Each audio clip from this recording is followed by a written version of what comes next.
Welcome to your new life of simple tranquility. Forget that. I say the whole world must learn of our peaceful ways. By force.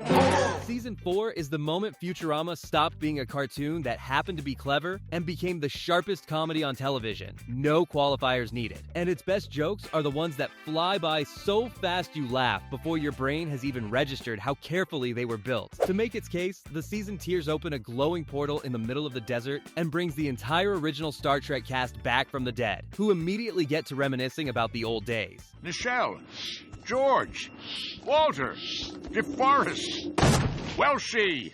Welshie? We did some musical reunion specials in the 2200s, but the guy who played Scotty had trouble yodeling. If even one of those already got you, do yourself a favor and subscribe. This is the channel that hands you a reason to laugh every single week. Speaking of breaking difficult news, this crew happens to keep a trained medical professional on staff for exactly these delicate moments. Fry, you have no nose. Your nose is gone. You have no nose on your face. Where it is, I can't say, but on your face, it's not. Back at Planet Express, someone angers up the professor's blood, and instead of taking it out on the crew, he excuses himself to a very specific room built for exactly this mood. You're going to Nigel 7?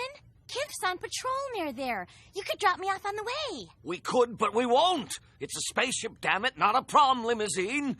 Ooh, if anyone needs me, I'll be in the Angry Dome. At a tech expo, the professor and his lifelong rival Wernstrom show off the two deadliest killbots ever engineered, then settle their personal differences the manly way. My killbot features Lotus Notes and a machine gun. It is the finest available. Like fun it is, you glass-headed wallaby. Such senseless aggression. Come on, let's go for a paddle boat ride. Up on a balcony, Bender is enjoying a cigar and a very thick stack of cash when a bride climbs out of the sewer below to raise a complaint with him. Hey, get back in the sewer, weirdy. No mutants on the surface. But he ruined my wedding dress. Honey, that thing was ruined the minute it went on you. At Trekfest, the sparkling energy cloud holding the cast hostage takes one insult too many about its appearance. Whoa, what a cheesy effect. I'm not an effect. You doubt my power? I do.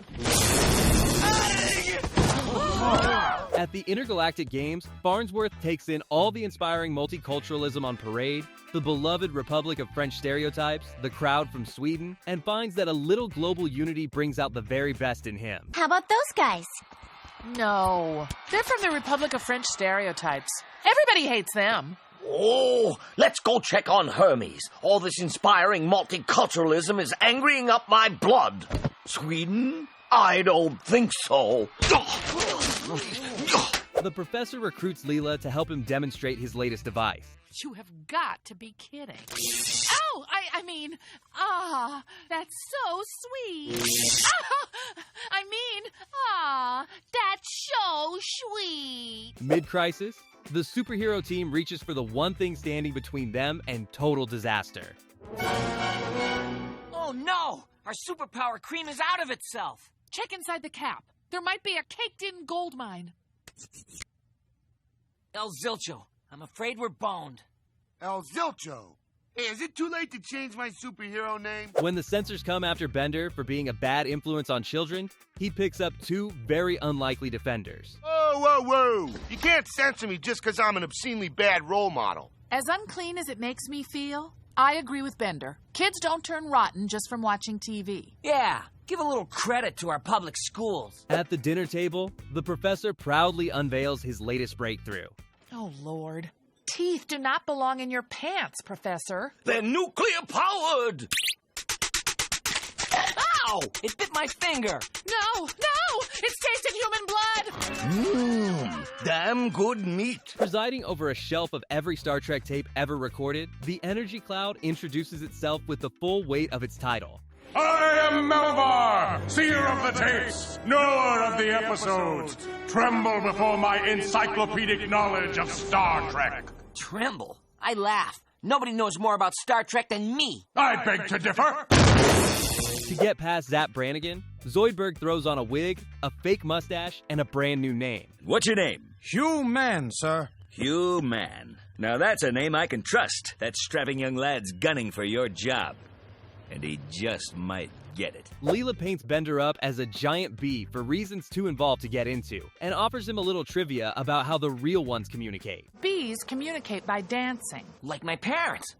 Oh, wait, that was hitting. Stripped of the robot hands he'd grown so attached to, Fry stares down at the soft pink replacements he's been left with. My horrible human hands.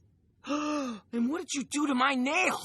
I cleaned them. With the convention still held hostage, someone finally works up the nerve to ask the Cloud for a rough timeline. Melvar, can you give us some idea of how long this is going to last? Until time stops. You can't do this. Now, we have a full schedule of events. Can people who hate Star Trek leave? Good question. No, you have to stay even longer. Ow! Rebuilt entirely out of wood by a colony of gentle, low-tech robots, Bender is welcomed into their quiet, peaceful way of life. Welcome to your new life of simple tranquility. Forget that. I say the whole world must learn of our peaceful ways. By force.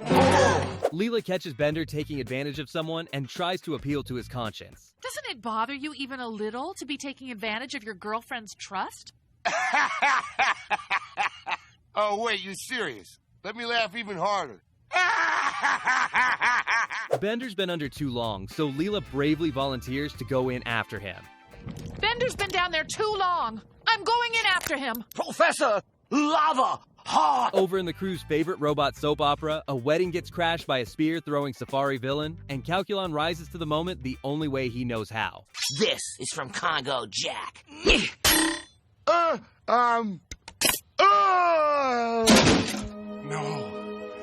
No!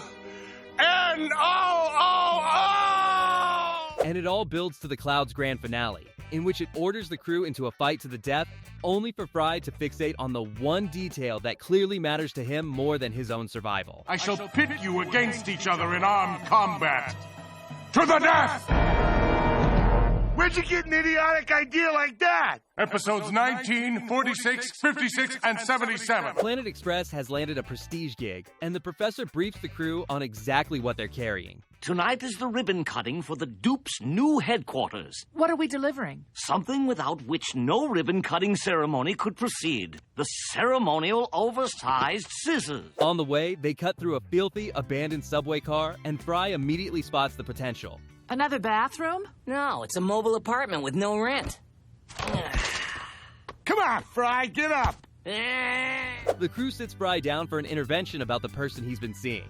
Dating your ex, Fry? Have you lost all self-respect? Or what? This can only end badly, Fry. Kids, a house. A home invasion by a former roommate? It's election season in the year 3000, and Fry tries to get himself informed on the two great parties running for president. Problem with both parties is that they always want to give your tax dollars to the less fortunate. The less fortunate get all a break. Leela can't make up her mind about something, and Fry decides to demonstrate the fine art of being spontaneous. Be more impulsive, like this. Go, man, go!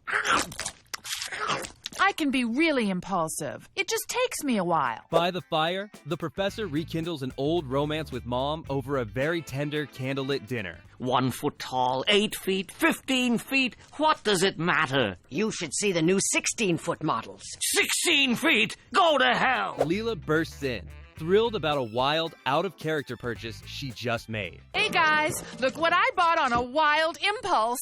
New boots.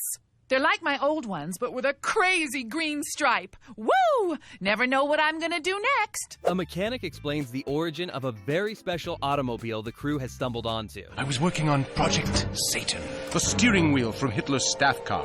The left turn signal from Charles Manson's VW. The windshield wipers from that car that played Knight Rider. Knight Rider wasn't evil. His windshield wipers were. The crew has discovered a delicious new snack food and just needs to settle on a name. We haven't thought of a name yet. Well, they're tasty, right? Let's call them Tasticles. Passing Hermes' office, the crew overhears him tearing a strip off somebody. Get out of my sight! You're bogarting my patience. Hermes, who are you yelling at? Myself. I asked myself for Valentine's Day off, but I was in no mood for any of my shenanigans. Something has gone badly wrong on the professor's watch, and he lines the crew up to assign the blame. gone too far this time. All three of you. What did I do? You left the keys in the ignition. I should fire you three right now, but I'm just not that cold-hearted. You're all fired. And if you want to see where all of this actually started, the Season 1 breakdown is right there.